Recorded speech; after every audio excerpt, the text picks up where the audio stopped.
اور آپ غور کریں تو یوسف علیہ السلام کے قصے میں بھی ہمیں یہ سبق ملتا ہے کہ جب وہ بادشاہ بنے اس سے پہلے جیل میں تھے، جیل میں بھی لوگ یہ کہہ رہے ہیں اِنَّا نَرَاكَ مِنَ الْمُحْسِنِينَ، آپ بندے بڑے نیک لگ رہے ہیں۔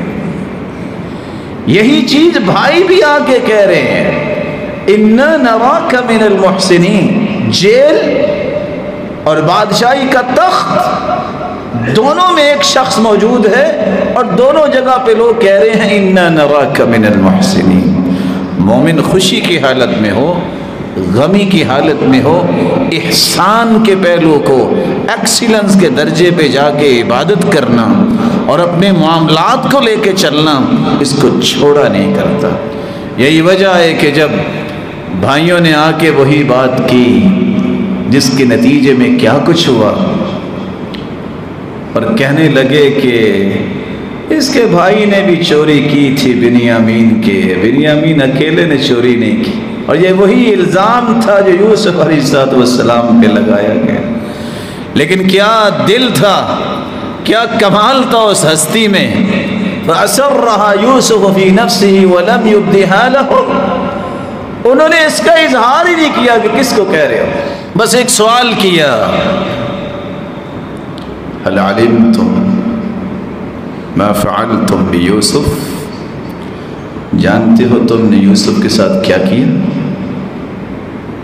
سوچ میں پڑ گیا یہ تو ہمیں پتا تھا، یہ اللہ کے علم میں ہے، یہ کون ہے پوچھنے والا؟ تو ایک کہتا ہے اِنَّكَ لَأَنْتَ يُوسُف، اور کہیں آپ یوسف ہی تو نہیں ہو؟ تو پھر راز کیا بتایا یوسف نے جس سے انسان کو تقرب ملتا ہے، جس سے قربانیاں قبول ہوتی ہیں، وہ کسی قسم کی بھی قربانی ہی کیوں نہ ہو۔ قال انا يوسف وهذا اخي قد من الله علينا انه من يتق ويصبر فان الله لا يضيع اجر المحسنين۔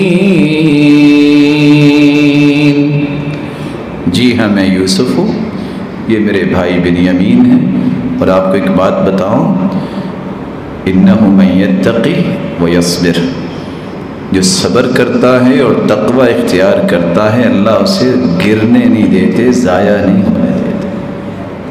پیغام ہے تقرب کے اس منصب پہ فائز ہونے کے لیے برداشت، صبر اور پھر تقوی اختیار کرنا یہ ضروری ہے۔